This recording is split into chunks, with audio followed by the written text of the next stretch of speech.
Ladies and gentlemen, look, guess who's back? Back again. They all thought we weren't going to do any more podcasts. That's what I heard. They were wrong. Who'd you It hear is the that Jaggernaut Podcast. Nobody. But hey, sometimes you got to make your own publicity. That's a from? good That's thing. true. Yeah. That's how the good ones do it. It's Michael. As always, I'm joined by my brother Frank. Howdy Frank, ho. what do we got? Eight days? Almost 8 days till the draft. Yeah. Woo-hoo. Yeah. Was it Thursday? So That's right. Yeah. We're gonna bring in some new blood to Duval. So, but first, I do want to drop this little bit of knowledge. So, for the next 2 weeks, it is the voluntary, organized team activities, and essentially what that means is the players are here if they want to be.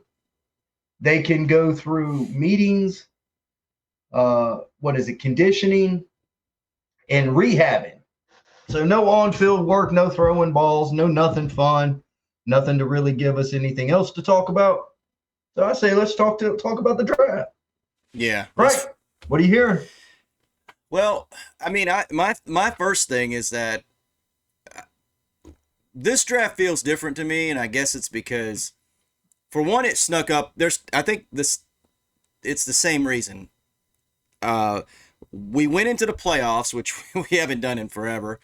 So it felt like it came up quicker, and I guess that's because I checked out of the season. I didn't check out of this into the season like I normally do.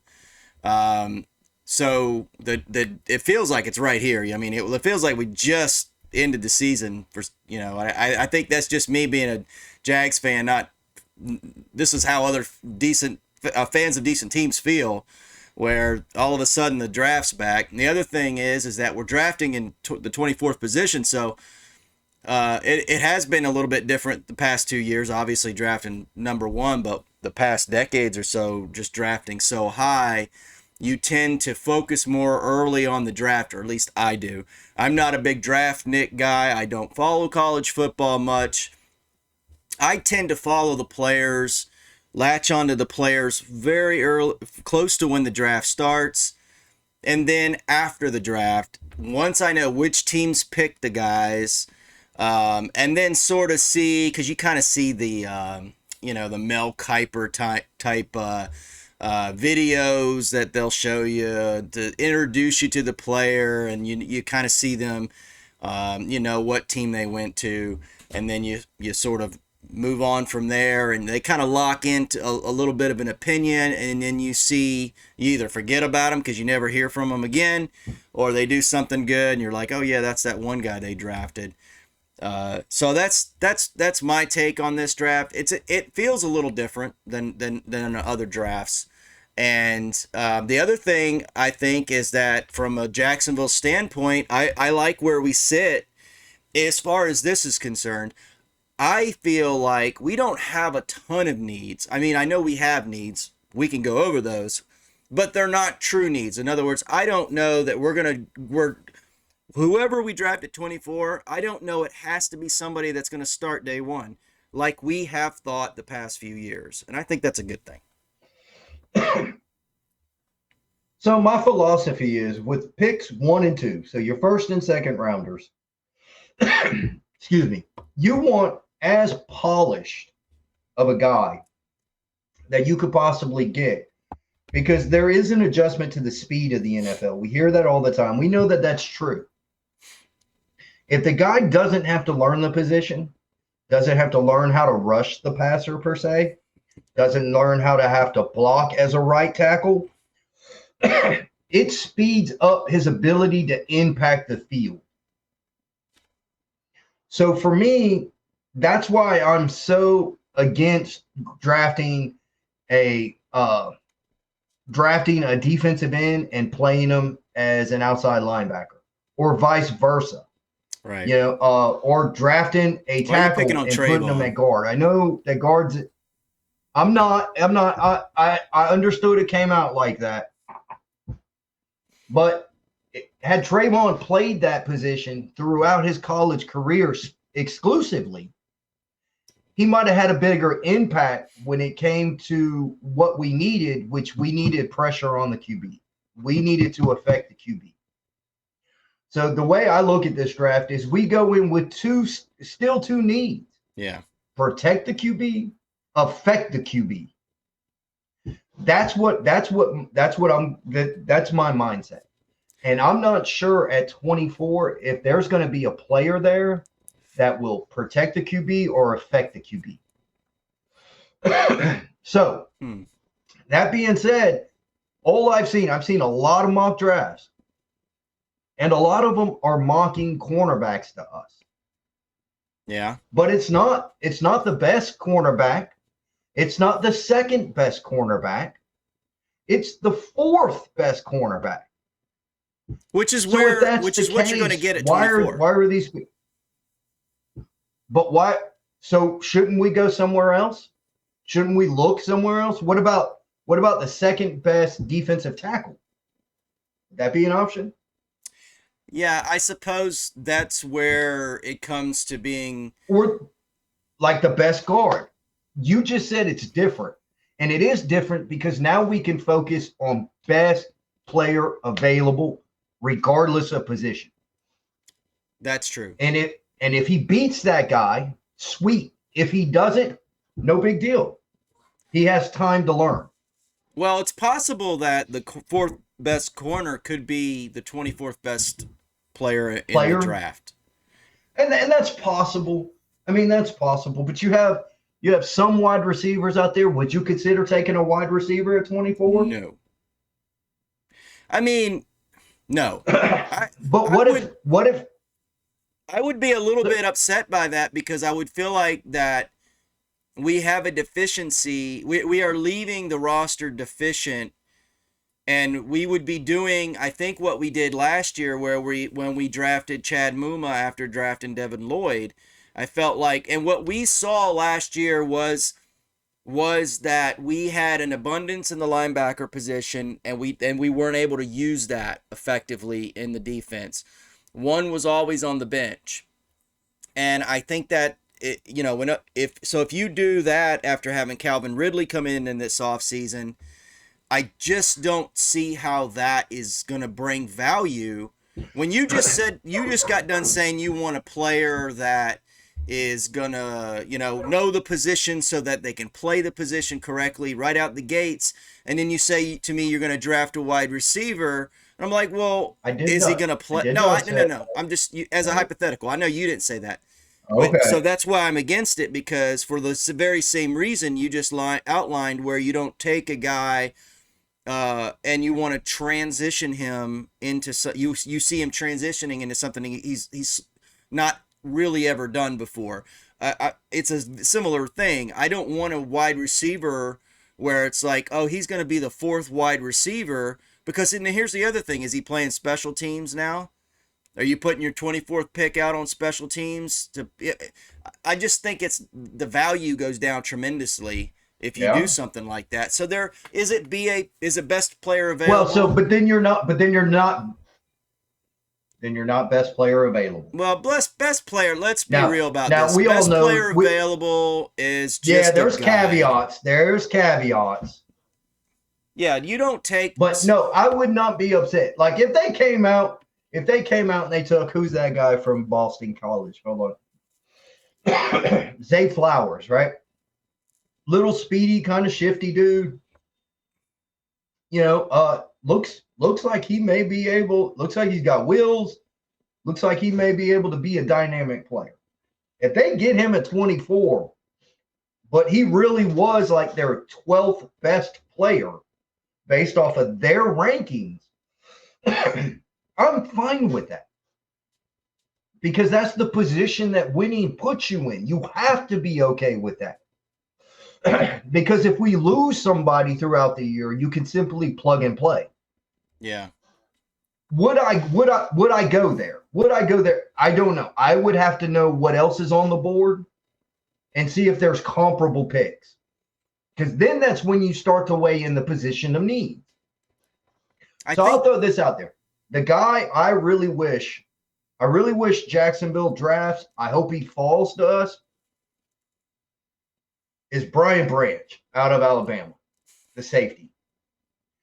We have two good safeties, You hope he falls to us. right? Dude, I've seen him mocked to us more than any player. So there's a good chance based on. Really, I see the other cornerback from like Maryland. I don't know who that is. Man, how are we seeing such different Well, mocks? That's interesting. Anyway, Now, I have seen. who knows? I have What do you think seen. about that pick? What do you think about the pick? Well, I think that pick's fine because for one, he hits he appears to be value because I see when people talk about that. First of all, he goes to Alabama. Defense. I mean, I think I want to say he started as a freshman or sophomore under Nick Saban. He played safety. He played slot. This is a guy who I think can bring you defensive flexibility in the secondary, and he's plug and play. So when you talk about, I just said I don't want a wide receiver because he's going to be the fourth guy. This is the opposite of that. This is a guy I know can see playing time, and I can play right away. And this is what bothers me when people mock a corner to us. We had Darius Williams, and we played him inside, and he was not good. So we took an outside guy and played him inside. He wasn't good. Then he moves outside, and he plays much better. Now you want to go and draft an outside guy and play him at inside until the outside becomes available. Excuse me. I think that's horrible. I think what you should do is if this guy's available, this is why I think this guy's a great value pick for us. If he's available, he plays that slot, which is great because guess what? Sometimes last year we had 3 safeties on the field. That would be tremendous to have Jenkins, to have Branch, and then the other guy's name is Cisco. All 3 of them on the field at the same time. That's huge flexibility for us.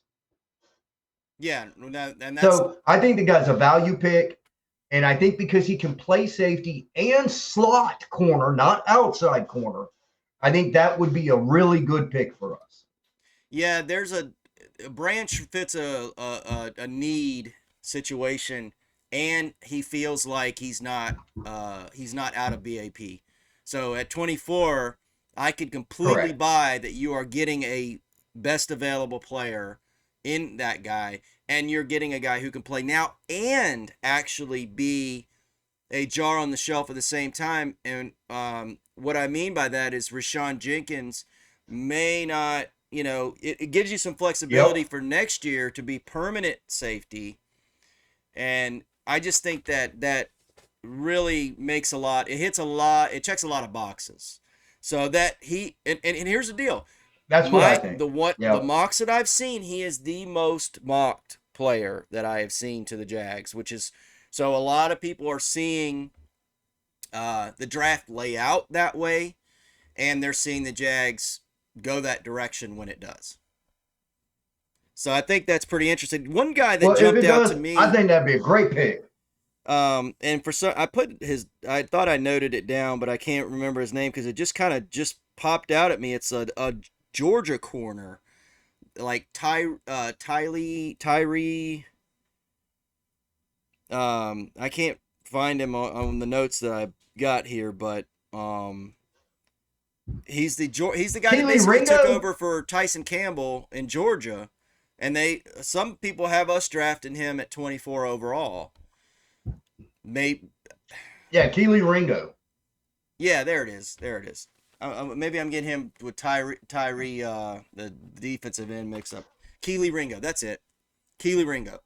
And I'm thinking, wow,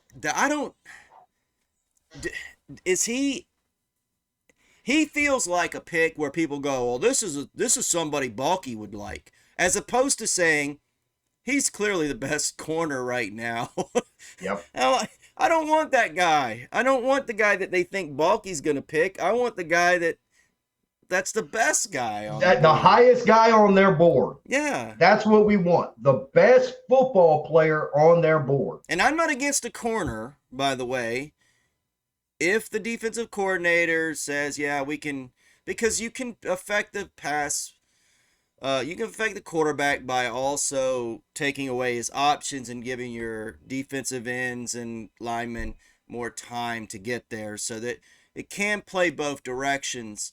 So I think but I do think that odds are at least 50% that we will be drafting with the 24th pick either somebody who's going to affect the quarterback from the defensive line position, or the corner or secondary From the guy secondary. that's going to attempt to limit the quarterback's options. And I think that probably is what we're going to end up seeing. Let me say this. You got me thinking about this, and this is something I wanted to bring up because in seeing some of the mock drafts, I have seen it kind of lay out like this. I could see a scenario where we end up drafting a tight end at 24, or coming back in our second pick and drafting a tight end because of the way the value appears to lay out. And I could see it being a need, especially with Evan Ingram not signing his tender yet, and just they haven't come to a long-term agreement. Dan Arnold's not back, and we have a very scant tight end room at this point, and we know that Peterson loves tight ends. So I could see it kind of lining up that way. In fact, I wouldn't be surprised if a tight end was one of our first two picks. Again, if the tight end is the best, if the tight end is the best player on their board, I have no problem getting him. And now you just said that you don't want a bulky guy. You want the best player, but now you want a Peterson guy, but not necessarily the best player.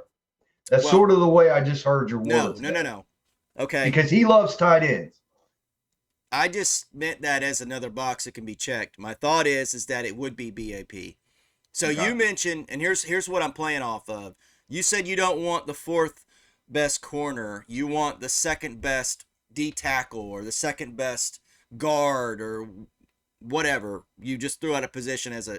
I'm saying, in all likelihood, the way the draft lays out, there appears to be some disagreement into which is the best tight end, and it goes with Dalton. I forget his name, Dalton, whatever, and then Meyer.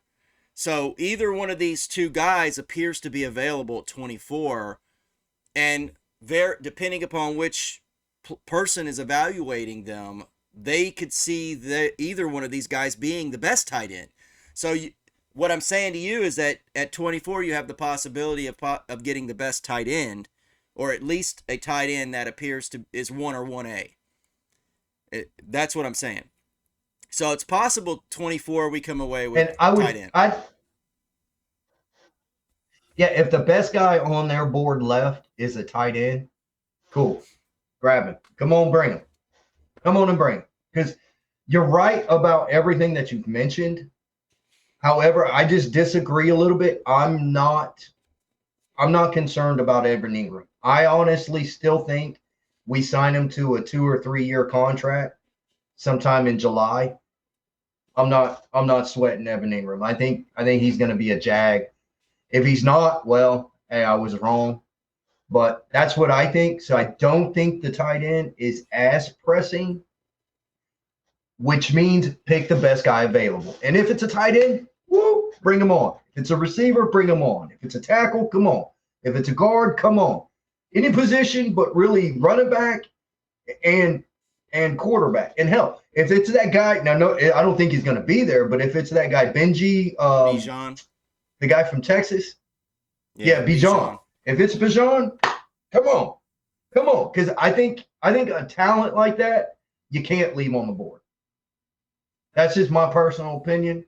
He is even if you trade him later, you just can't leave that kind of talent, because at that point, he is so valued. Yeah. You can't leave it. So I'm okay with that. But I really believe that in this draft, I think we have to protect the quarterback and affect the quarterback. Right. So it would not shock me one bit to not get a receiver, a running back, or a tight end before the 6th round. Mm. And It we would don't have shock a 5th me. rounder. It would shock me. See, that would not shock me, not at all. Hmm. And I would be A-okay with that. I know people say, well, you need weapons. And I can agree with that. However, we didn't affect the quarterback like we needed to. Yeah. And we could have did a better job protecting the quarterback. Let's take this moment to build those areas. And then you can go out and then you might be able to do something. I wouldn't be shocked if we trade back every year except for Trevor Lawrence. I'm all about trading back. Get more picks, because if you get more picks, you get more lottery tickets, and more lottery tickets means a higher probability of winning. Would you be upset if we traded up? That would depend on who we got. Who we got and what we gave up. I try. Yeah. Well, let's assume we give up. I mean, who would you want to trade up for? Is there somebody you're looking at? Okay, so no, like I just thought about this because I'm trying to picture me watching the draft and seeing so and so on the clock, and then seeing, and we've seen this before. They just traded their draft, and the Jags are now on the clock, and you go, oh, what the heck are we? Who are we wanting? The only person I could see us doing that for, and they draft a kicker from Appalachian State. Well, Gene Smith's He's a weapon. GM. So. He's a weapon. Well, he didn't technically trade up for Brian Anger.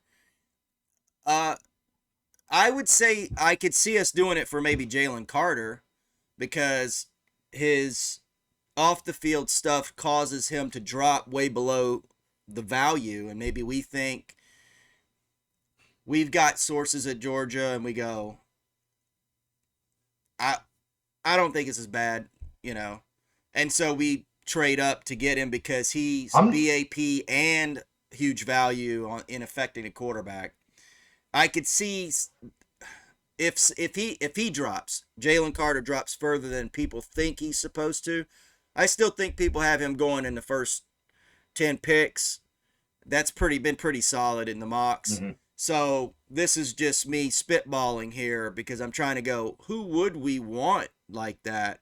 That's the only player I could see, because everybody else appears to be, I don't know. I mean, pick your poison. Like, I don't see, nobody's blowing me away. The guys that are the blue chippers are like Will Anderson. He's going to be gone. Bijan, we're going to trade up for a running back. Man, I'd be pissed if they did that. No. It's one thing to take him at 24 because if he falls in your then lap. You lose it's a lot of the thing value to trade up to get him. Yes. Because he doesn't have value. Yeah, the minute you trade up to. Yeah. Correct. So Correct. He only has value if you get him at 24. All the corners, all the corners are good. You know, you're picking the receivers are small. That's one thing. Back to your point about receivers. If we drafted a receiver, I'd be upset because I don't think this is a great receiver crop. I just don't. I think last year we actually got. And you're right. It's not. We got ourselves in a good position that we actually ended up getting Calvin Ridley and Kirk and Zay Jones last year. You know, so that's when we invested in receiver, and so that is actually a good thing now looking at this crop of receivers. Not that they won't be good. I think some of them will, but they all have some sort of, they appear to be a small class of receivers. They're not large. Yeah. And, people say, the you got the guy, you got that one guy from Well, you got the tall guy out of TCU. Yeah. Quentin Johnson. I don't know his name, but he's tall. Yeah, he's tall. He's big. But guess what? He's not fast. Right. So if you gave him 4.4 speed, that dude would be the best wide receiver in this class. but he doesn't have 4.4 speed. And that's what some And people have everybody him with going. 4.4 speed, yep. Some people have him Yeah. going number At one. the end of the first round, so yep. So it's just Oh, like, really? I have not seen that, but number I one? agree. Yeah. First wide receiver. No, not taken. number one overall. First Yeah, wide no. receiver. Nobody's I got him don't going think it's a good class. I don't think it's a good class for wide receiver. That's one of the reasons why I don't believe we're going to draft one before the 6th round, because it's hard for me to see value there. And I understand that's a large swath. I really do. But still, if you're going to take shots in the dark, you don't do it. You don't do it with your first 5 rounds. You take shots with 6 and 7. You don't take shots, 4, 5, 3, 2, 1. You don't do that. Right. So anyway, I'm okay. But again, if there is some guy and they know something, so you brought up Jalen Carter. Jalen Carter scares the shit out of me. Not only did he have that one issue, but then he got caught for speeding 2 weeks later. It's like, dude, are you stupid? Like, how? I don't understand that. Where's your crew to be like, no, man, we're driving? Like, I don't understand. Then you got your workout coming out, and I understand that you're dealing with a bunch of emotional stuff. Yeah. But you're 10 pounds overweight. You look gassed as shit. You can't finish it. It's like, man, and then you turn around and then you tell these 32 millionaires or billionaires, I'm only going to visit with the top 10, the people that have the top 10 picks. The rest of you guys, like, there's a lot there. Yeah, I get it. There's a lot there. If they do trade up, if he starts to fall and they trade up to get him, I honestly hope they did their due diligence. Right. I don't want a Justin Blackman 2.0. Do your due diligence, because something there isn't right. At least that's what it seems. Yeah. So that's all I'm saying. But if they get him, hopefully that tells me I want to believe in this organization, that they did their due diligence and they came away with, yeah, we can work with him. Well, you hope that that's the case in any situation, but like I said, that's what I'm looking at basically. If I see them trade up, take him at 4. Colts, take him. If he's a knucklehead, I hope the Colts take him at 4. Or the Texans at 2. Maybe they will. Maybe D'Amico Ryans believes he can save this kid. Well, and then for anybody who watches this video and you're not really paying attention to you'll watch the draft or sparingly pay attention to the draft, but you haven't really locked into all the talk about it. But the main thing I think to take away if you're a Jaguar fan is the fact that it appears that every team in our division needs a quarterback, and they all draft recently decently high, and all the quarterbacks tend to have issues, and yet it's still not stopping the mocks from showing. I would say most mocks have the quarterbacks going at least the top 3 quarterbacks going in the top 10 for sure. Yes. More than 50% probably have 4 quarterbacks going in the top 10 or top 12. Titans, they draft what? 11? 7th and 11th, I think. Oh, 7th and 11th? Okay. Yeah, all right. I think so. Maybe that's where I'm seeing them take Will Levis is at 11. But so, I mean, the interesting point is to as a Jag fan, when you watch this, you see your fellow, AFC South teams there trying to do their best to catch up to us. Makes me feel better as a Jag fan, and also there's some intrigue there. It's like, well, who's going to do what? Is it true that the Texans aren't really interested in a quarterback? They're going to play the slow game, maybe wait next year, draft the best available player. I could see that. That's the smart move. It might be. But that means in order to have a shot at that quarterback, you have to suck again.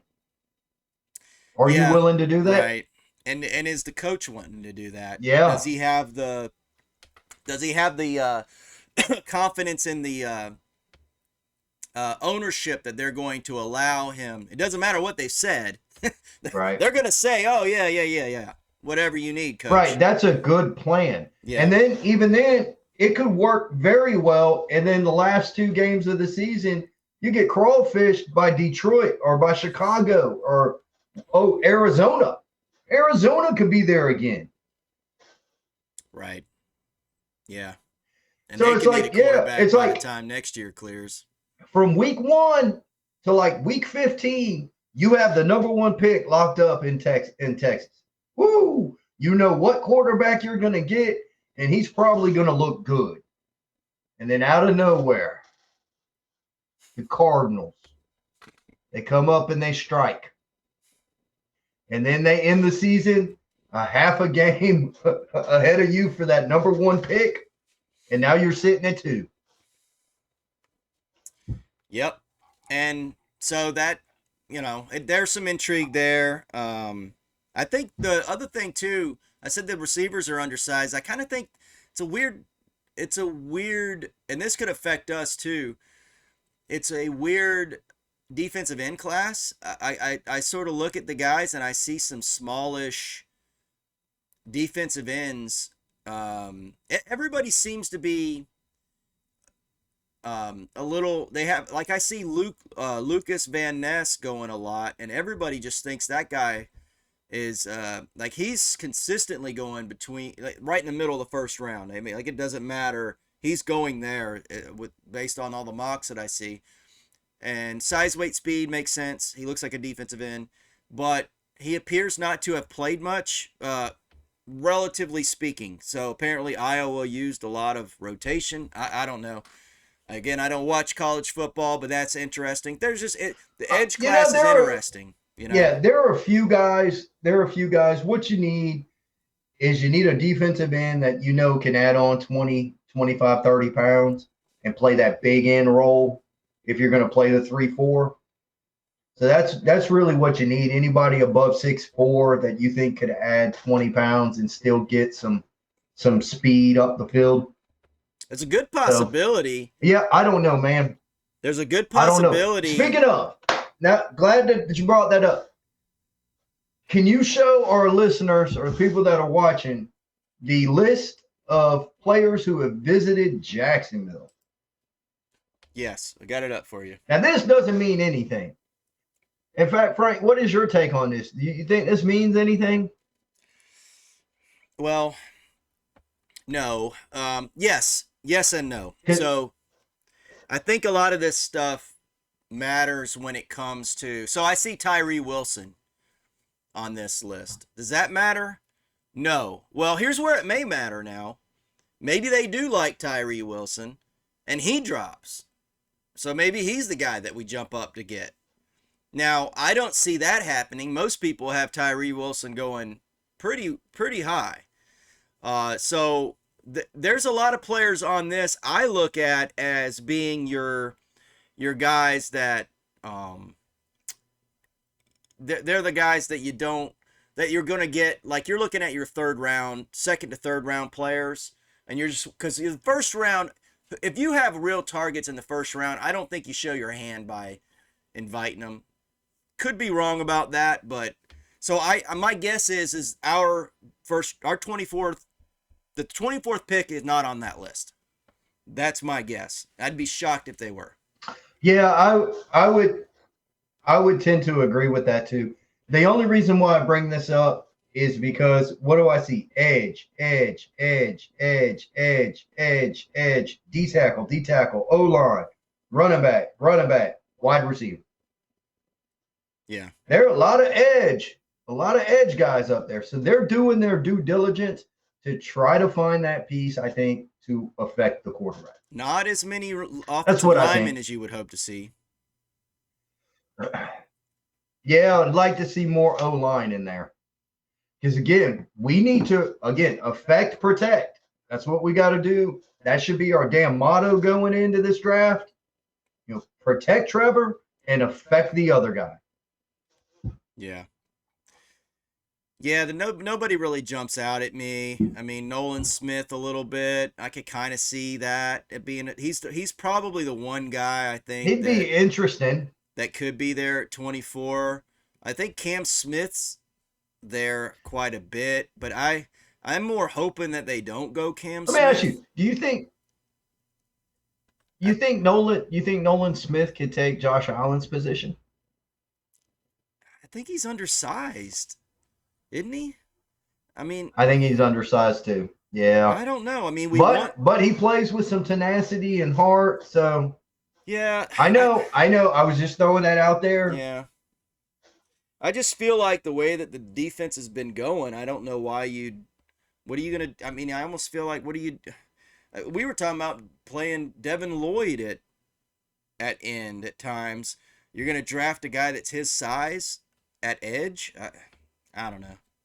I'm not. I mean, think he's a little bigger than Lloyd, but not much. So I'm not. Well, I Yeah, don't know for sure, but hey, again, best player available, and that guy can ball. So that guy's a baller. That's all I'm saying. He can play. yeah. So sometimes it's not always about size. Well, here's an I get it. interesting It thing does too. matter in the NFL. Here's an Sometimes it's not interesting all. thing to note. We need edge. Okay, you've mentioned that. We saw that. Now, neither of these two guys is on that list, so they would qualify for me as not being more likely to be the 24 pick or our pick in the first round because they're not on that list, and that's either one of the defensive ends from Clemson, Trevor's old school or Trevor's school, whatever you want to call it, alma mater. Wait. No, that's not true. Hold on, I got to pull that up there. Yeah, Miles We brought Murphy in, and Brian Breesy or Brise, how you yeah, want it. Clemson. Yeah. Miles, yeah, Miles Murphy's on this list. He came in. Really? Did I see him? Miles. Yeah, Oh, yeah, I missed yeah, that. I got him on here. Oh, okay. You know what? All right, I might have to reel that back then because somehow I glossed over his name. I'm not all, the other guy there. Brian I don't Breesy. know about the other guy, Brian Breeson or whatever. Yeah, Yeah. I don't know about that. Yeah, At least not in the first round. Well, he won't make it to our second pick. I wouldn't think. There's some mocks where he's dropping down into the second round for sure, but very, very, very beginning of the second round is he would be of huge value. And that's what I'm saying. Like when I look board at that guy and I start look the at his second round. film, and I look at his film a little bit, and I'm like, okay, I mean, it's all Everybody right. gives the excuses for his last lackluster season, and they're legit. So you go. The problem is a lot of it, other than his sister dying, a lot of it has to do with his health. And you go, okay, but is that going to continue in the NFL? You know, sometimes that's how that works. You go, Right. well, that guy would have been great if he could have stayed healthy. Well, you don't want to draft that, but you don't know that you're drafting that, and that's the thing. So it's like everything's a crapshoot. Apparently, this guy was a huge recruit, and when he came out of high school, I think I want to say I thought I heard he was the number 1 overall recruit in the country, and he came into Clemson and looked like it for the first year. So I think that's what people think they might be drafting, is they're hoping that was just a bad turn of events for him and that he's over it and he'll get back to that form of being that sort of guy. So I wouldn't be upset if we drafted him, honestly. But yeah, so it's just an interesting point. We need edge, and we got two Clemson guys. If that is their best football player left on their board, I'm fine with whoever they take. Yeah, but he better be the best one.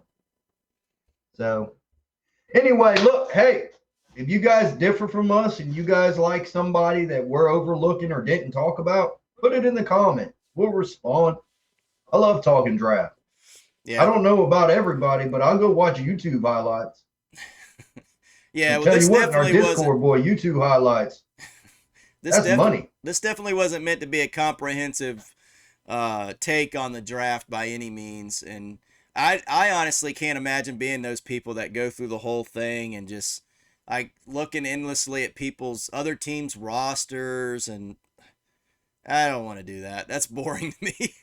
I just want to know who my team's going to draft, and it Yeah. doesn't matter because your team's going to draft whoever they draft. And if anything, if you think you're this great wannabe GM, all it's going to do is make you frustrated because your team's likely not going to draft who you think they should have drafted, which happens Who you anyway. thought But was going to be there. Yep. yeah, so I mean, I think it's a fun time to just sit back and see what what the team does and what the team's thinking. Let me ask you this: before we end, let's go over what we think our needs are for anybody who's stuck around through the video and has watched this and they're going to watch the draft. What are we looking to draft? What positions are we looking to fill in your mind? Me, Yeah, you. all along the defensive line, all along the offensive line, secondary, tight end. Okay. So those four areas. Yeah. You? I guess that about covers it. Yeah, I think that I see you could do some and it's hard when you get 3-4-4-3 talk, but yeah, anything so it makes it Yep. easy to just go somewhere along give me a playmaker on the defensive line. Line. And Yep. offensive line, Give me I a could definitely give me see an a upgrade at guard or tackle to come in and yep. Give me push a Cam. big fat slobber knocker at guard. Yep. Yeah, it wouldn't bother me at all Yeah. to see them draft Either an any offensive way of tackle. those. That's the other Yep. And possibility. then a corner, a safety. Somebody. If you're gonna wait on a corner to like the fourth round, make sure he's like the best slot guy in there. Because all the outside guys are going to go, and you let the NFL have them, and then you go get your slot guy. Because he's going to come in and play slot. He's not going to play outside. He's going to play slot. You know. Here's the bad So thing about drafting tight end. If it is possible that we go tight end 24, tight ends typically take at least a year, and they don't do good in their rookie yep. seasons normally. So that's not good now that I think about it. But it may be a Well, long we at term. least got here with England, Yeah, exactly. It may be and long maybe term. without knowing some people in the back half of this tight end class, there might be more value there.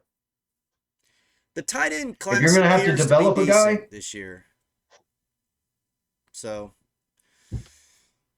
at least more so than the past few years, is from what I've heard. And again, I don't watch these stuff.